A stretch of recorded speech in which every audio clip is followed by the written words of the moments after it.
ఇదేదో క్యూనెట్ అట నిన్న సజ్జనారు బయటికి తీసుకొచ్చిండు. లక్షల్లో పెట్టుబడి కోట్లలో లాభం అని మోసం చేస్తున్నారట. మనీ సర్క్యులేషన్ స్కీమ్లతో క్యూనెట్ మస్కా హైదరాబాద్ కేంద్రంగా వేల మంది నుంచి వందల కోట్లు దోపిడీ చేసిరట. హైదరాబాద్ కేంద్రంగా జరిగిందట ఇది. కొన్ని వేల మంది నుంచి వందల కోట్లట. Vihaan direct selling private limited పేరుతో దందా, పేర్లు మార్చుకుంటూ మోసాలు చేసిరట. సాఫ్ట్వేర్ ఉద్యోగులు, నిరుద్యోగులు, గృహిణులే లక్ష్యం. 3 రాష్ట్రాల్లో 30 ప్రాంతాల్లో ఏకకాలంలో పోలీసుల దాడులు, 11 మంది మహిళలు సహా 32 మంది అరెస్ట్ అట. ఇలాంటి స్కీములను నమ్మొద్దు హైదరాబాద్ సిపి సజ్జనార్. ఏందో అసలు వాడు ఏముంటుంది, అంత వసూలు చేస్తాడు, అవతల పడతాడు, చిన్నగా కోర్టుకు పోతాడు, ఏదో అక్కడి నుంచి ఒక ఆర్డర్ తెచ్చుకుంటాడు, కథం. ఇక వాడిని పీకెట్టోడే లేడిగా. మోసపోయినాడు అంతే. ఎవడు ఏం పెట్టి మోసపోయినా, ఎట్లా నమ్మినాడు అని మళ్ళీ మనమే వాళ్ళనే క్వశ్చన్ చేయాల్సిన పరిస్థితి వస్తుంది.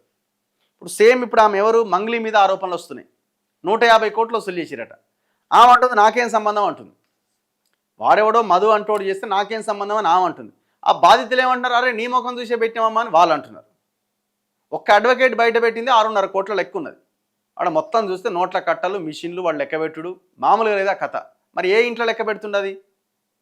వాడు అంటున్నాడు నేను అందరికి ఇస్తా, నెల రోజుల్లో అసలు అన్ని కోట్ల రూపాయలు ఎట్లా నువ్వు తిరిగి చెల్లిస్తావు? వసూలు చేసిన డబ్బులన్నీ ఎక్కడ ఉన్నాయి? అసలు డిపార్ట్మెంట్ ఏం చేస్తుంది? పోలీస్ డిపార్ట్మెంట్ ఇంతవరకు కేసు ఎందుకు ఫైల్ చేయలే?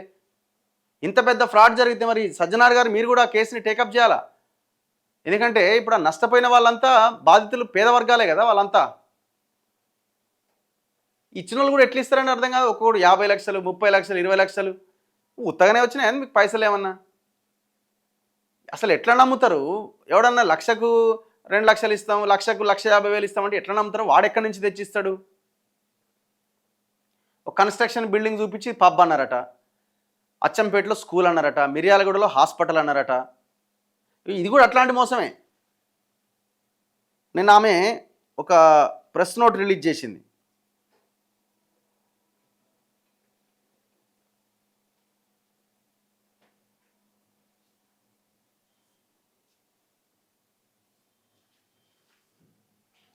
ఇగో తెలుగులో ఉన్నది, ఆగండి.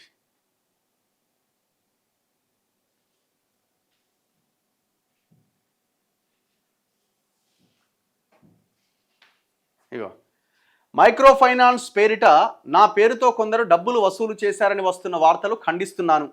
మంగ్లీ తన అఫీషియల్ అకౌంట్లో పెట్టింది ఇది. నాకు ఆ వ్యక్తులకు వాళ్ళకు సంబంధించిన ఫైనాన్స్ వ్యాపారాలకు ఎలాంటి సంబంధం లేదు. నా ప్రొఫెషనల్ ఈవెంట్స్ కోసం నన్ను, నా తమ్ముడిని రోజు చాలామంది సంప్రదిస్తూ ఉంటారు. ఆ ఈవెంట్కి సంబంధించిన ఇన్విటేషన్ వివరాల వరకే కానీ వాళ్ళ పర్సనల్ వ్యాపారాల గురించి నాకు, నా కుటుంబ సభ్యులకు ఏమాత్రం సంబంధం లేని విషయం. ఇలాంటి మోసపూరిత విషయాల్లో నా పేరును వాడుకోవడం, నన్ను ఇన్వాల్వ్ చేయడం చాలా అన్యాయం. కావాలని కొందరు నా వ్యక్తిగత పేరు ప్రతిష్టకు భంగం కలిగించే ప్రయత్నం చేస్తున్నారు. సోషల్ మీడియాలో ప్రచారం చేస్తున్న కరెన్సీకి సంబంధించిన వీడియోలకు మా ఇంటికి ఎలాంటి సంబంధం లేదు. అంటే మా ఇంట్లో కాదు ఆ లెక్క పెడుతున్నదంతా అని చెప్తున్నది. నా ప్రొఫెషన్ ఈవెంట్స్ మినహాయిస్తే నాకు ఎలాంటి వ్యాపారాలు లేవు. దయచేసి నా పేరు చెప్పి ఎవరైనా డబ్బులు వసూలు చేసినా మీరు నమ్మొద్దు. అలా మోసపోయిన వారికి న్యాయం చేయాలని పోలీస్ డిపార్ట్మెంట్ని కోరుతున్నాను. మీ మంగ్లీ. ఇప్పుడు అందుకే పోలీసులు ఏం చేయాలంటే తక్షణమే దాని మీద కేసు ఫైల్ చేయాలి. అరే అంత ఓపెన్గా డబ్బులు లెక్క పెడుతూ కోట్ల రూపాయలు ఒక దగ్గర ఉన్నప్పుడు ఇంతవరకు ఏ డిపార్ట్మెంట్, ఐటీ డిపార్ట్మెంట్ కళ్ళు కనబడతలేవా? కేసు ఎందుకు పెట్టరు? ఈ పాటికే పెట్టాలి కదా. అయితే ఇందులో చాలా వీడియోలు బయటకు వస్తాయి. ఇప్పుడు ఈమెమో మా తమ్ముడికి సంబంధం లేదని చెప్తున్నది. కట్ చేస్తే ఇగో నిన్న ఎవరో నాకు పంపినారు.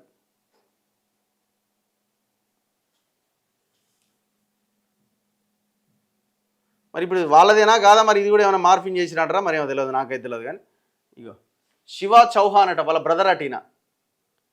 పెద్ద స్కామ్లో మమ్మల్ని ఇన్వాల్వ్ చేశాడు బ్రో. 200 ప్లేసెస్ నుంచి కేసు రెడీ చేస్తున్నాము. మా అకౌంట్ మాకు ఇవ్వకపోతే 200 కేసులు 200 ప్లేసెస్ నుంచి పెడదాం బ్రో. వాళ్ళ ఎంటైర్ ఫ్యామిలీ పైన అసలు ఊరుకోము. నమ్మకంతో ఇస్తే బిజినెస్ డెవలప్మెంట్ చేస్తా, హై రిటర్న్స్ ఇస్తా అని తీసుకొని టోటల్ ఫ్రాడ్ చేశాడు. చూడు బ్రో, అమౌంట్ వచ్చేలా ట్రై చేయి. అదే పనిలో ఉన్నాం బ్రో. లాయర్ల చుట్టూ, స్టేషన్ చుట్టూ, ఎమ్మెల్యే ఎంపీ వాళ్ళ చుట్టూ తిరుగుతున్నాము. Super hero. ఇది వాళ్ళ బ్రదర్. మరి వాళ్ళ బ్రదర్కి ఎందుకు ఇది చార్జ్ చేయాల్సిన అవసరం ఏముంది వాళ్ళతో, బాధితులతో? ఇలా చేస్తారు అని అసలు అనుకోలేదు బ్రో. నమ్మిన వాళ్ళ దగ్గర ఈ ఫ్రాడ్ చేశాడు, అసలు వదిలిపెట్టము వాన్ని. వాళ్ళ ఫ్యామిలీ 150 ఫ్యామిలీస్తో గేమ్స్ ఆడుతున్నాడు.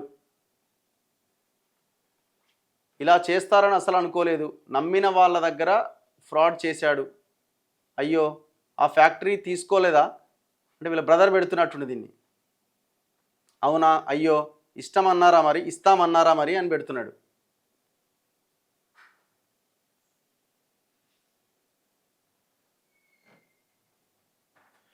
ఎవరో పెట్టినట్టున్నారు ఈ అబ్బాయికి, మీరు బాగా ఎంజాయ్ చేయండి, జనాలని మోసం చేయండి అని పెట్టాడు. పెడితే నీకు చాలా ఉందిరా, అయ్యో పాపం అని మెసేజ్ చేస్తే పిచ్చి పిచ్చిగా ఉందా, నేను ఏదో నీ దగ్గర తీసుకున్నట్టు, వాడెవడో నువ్వెవడో నాకేం తెలుసు, అన్నీ అన్నీ అన్నీ తేలుస్తా అని మంగళి తమ్ముడు పెట్టిండు. వాడే చెప్పాడు బ్రదర్, అందుకే అడిగిన. వాడు ఈరోజు కాల్స్ లేపడం లేదు, అసలు అడ్రస్ లేదు, న్యూస్లోకి పోతే వాడికి సిగ్గొస్తుంది.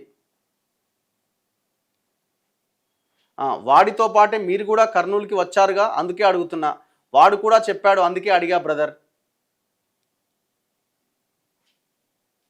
ఇట్లా ఇవన్నీ ఉన్నాయి.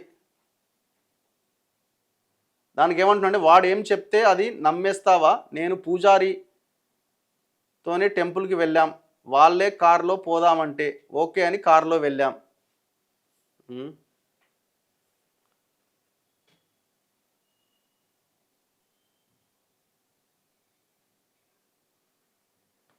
వాడు ఎవడో స్టైలిస్ట్ వాళ్ళ పరిచయం అయ్యి ఇవన్నీ కావాలనే చేశాడు. మీరు మీడియాకి పెడితే ఎవరికి ప్రాబ్లమ్స్ ఇవంతా? మన సైడ్ మీరు కూడా, మా రాయలసీమనే బ్రో, కర్నూలు డోన్ గుత్తి, ఇక్కడే నీ 3.5 కోట్ల కలెక్షన్ చేశాడు. ఈమెది ఇక్కడ కాదనుకుంటా, అనంతపురమా ఇక్కడ, మహారాష్ట్రం కాదు ఈమెది. కాబట్టి తెలంగాణ పాటలు వాడుతుంది. కానీ ఇక అది ఏమైపోయిందంటే మొత్తం బిజినెస్ అయిపోయింది వ్యవహారం. పబ్బులలో కూడా తెలంగాణ పాటలు వాడుతారు. పబ్బులల్లో కమర్షియల్ చేసి పడేసినారు మొత్తం ఈ పాటలను కూడా. పబ్బులలో వాడతారండి ఎవరన్నా అంత అట్లాంటి పాటలు? మరి ఇలా తమ్మునికి ఏం అవసరం, మరి ఎందుకు చేసిండు ఈ చాటింగ్, ఎందుకు చేసిండు? రేపో ఎల్లుండి అట బాధితులంతా ప్రెస్ మీట్ పెట్టబోతున్నాడు సోమాజిగూడ ప్రెస్ క్లబ్లో. మొత్తం నేనేమంటాడు, మంగ్లీ ఉన్నదాన్ని మనం ఏం స్టేట్మెంట్ ఏమి ఇక్కడ ఇస్తలేము, ఉన్నదా లేదన్నది పోలీసులు తేల్చాలి, డిపార్ట్మెంట్ తేల్చాలి. మరి ఏం చేస్తున్నాయి ఇంతవరకు కేసు పెట్టకుండా? ఆ వీడియోలు మొత్తం ఇట్లా కట్టల నోట్లాడ కనబడుతున్నాయి. ఎంతమంది పాపం ఎంత కష్టపడి వాళ్ళు పోగు చేసుకొని మీ చేతిలో పెట్టి ఉంటారు. సరే వాళ్ళు అట్లా మీకు ఇవ్వడం కూడా తప్పే. ఎవడో వసూలు చేస్తాం, మీకు 10% ఇస్తాం, 20% ఇస్తామంటే ఎట్లా ఇస్తారండి?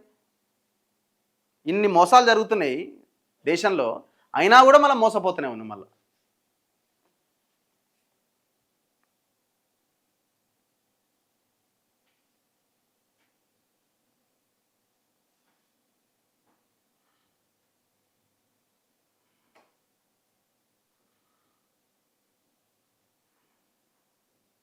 ఒక్క నిమిషం.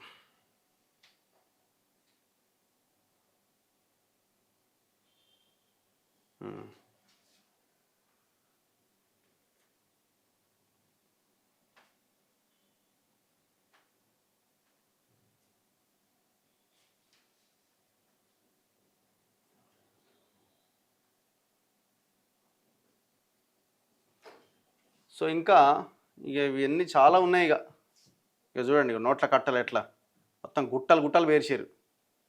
ఎక్కడి పైసలు, ఎవరి పైసలు ఇవి? ఇక ఏంది ఇది? ఇంత పెద్ద వీడియోలు బయటకు వస్తే ఇంతవరకు కేసు పెట్టరండి? ఎవడైతే ఉన్నాడో వాడి మీద కేసు పెట్టాలి కదా. మొత్తం 500 రూపాయలు, 200 రూపాయల కట్టలు, 2000 లేవు కాబట్టి 2000 కనబడతలేవు మనకాడ. గుట్టనే పేర్చిరు ఏకంగా ఒకటి. మరి ఇప్పుడు ఈ వసూలు చేసిన పైసలు ఎక్కడున్నాయి, ఏ ఇంట్లో ఉన్నాయి, ఎక్కడికి తరలించినారు వీటిని? ఇది తేలాలి కదా. మరి ఇంతవరకు డిపార్ట్మెంట్ ఇది చూస్తున్నదా, చూస్తలేదా? సజ్జనార్ గారు క్యూనెట్ మీద పెట్టిరు కదా, దీని మీద ఈ అంశం మీద కేసు పెట్టండి. ఏం జరిగింది అసలు ఇది? ఇగో మెషిన్ తెచ్చి లెక్క పెడుతున్నారు వాడు చూడు. అంటే వాళ్ళు ఏందంటే, ఇగో ఇన్ని పైసలు వచ్చినాయి మాకు, ఏమనుకుంటున్నారా మీరు, పెట్టుబడులు అని చెప్తున్నారు అన్నట్టు వాళ్ళు. ఇక వాళ్ళని చుట్టుముట్టిరు. వాని చుట్టుముడితే వాడే ఇస్తా నెలకిస్తా 2 నెలలకి ఇస్తాను వీడే.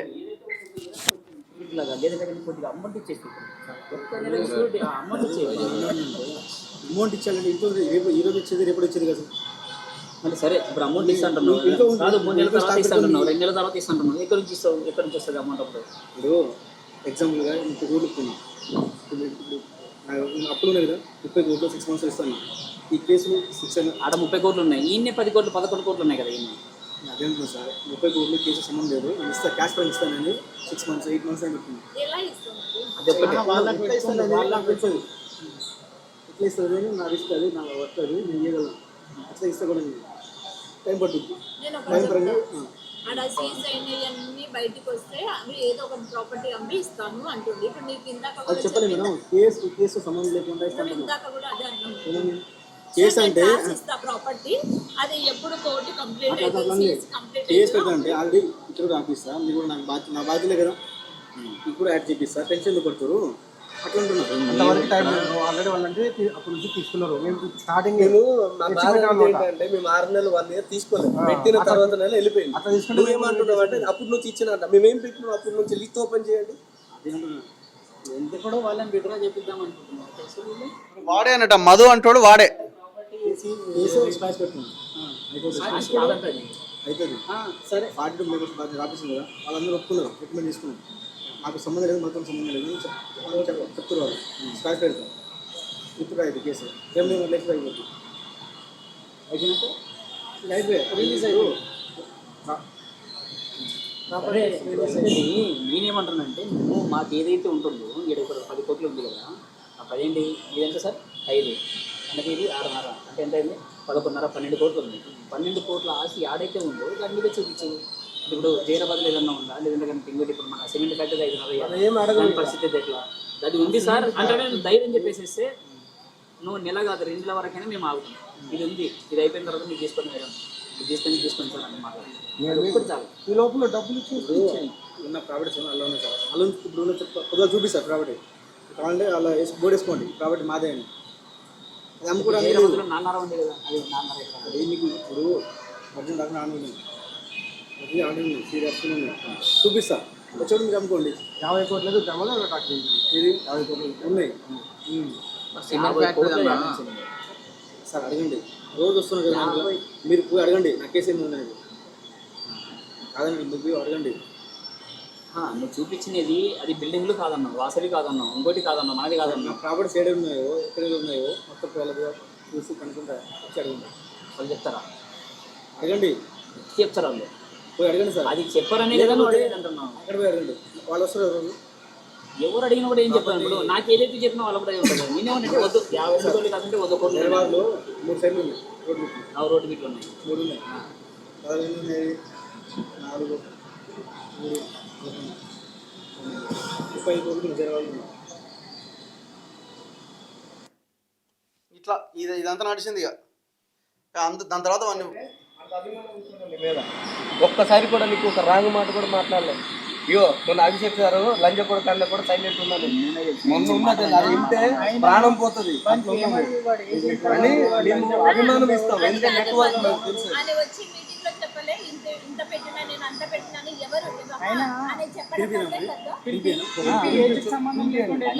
కోకాపేటలో పబ్బు కడుతున్నారట ఇదంతా, ఈ బ్యాచ్ అంతా కలిసి.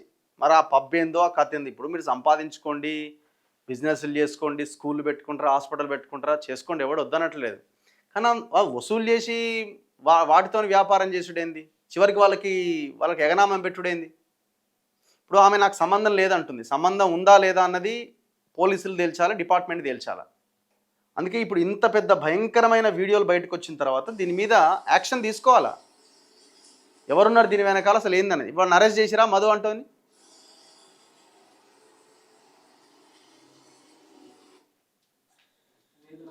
ఇక వాడిని కుసబెట్టిరు, మధ్యలో కుసబెట్టి రాయి ఎంత ఉంది ఏందని వాడిని అడుగుతా ఉన్నారు. వాడిని తలకాయ పట్టుకుంటుండే, ఎక్కడ ఉన్నారా పైసలు, ఎప్పుడో కథం చేస్తేనే. ఇగో మన మధ్యలో కుసబెట్టి చుట్టూ చేరిరు.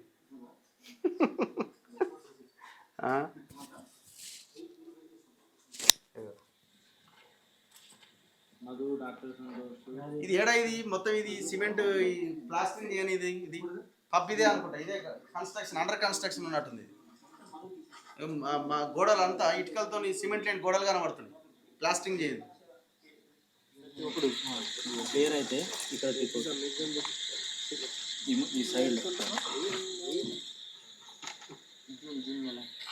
అంటే 35/20/25 జూన్ అంటే 6 నెలల కదా తెలుగులో చెప్పడం కొంచెం 35 జూన్ వర్షాకాలం ఎండాకాలం ఇది మే కదా మే దానిపైన వస్తుంది దానిపైన ఇప్పుడు వీళ్ళంతా ఏజెంట్లు అయి ఉంటారేమో. వాళ్ళు ఎంతమంది దగ్గర నుంచి వసూలు చేసుకొని వచ్చిర్రో కింద. ఇక్కడ కథ ఇది.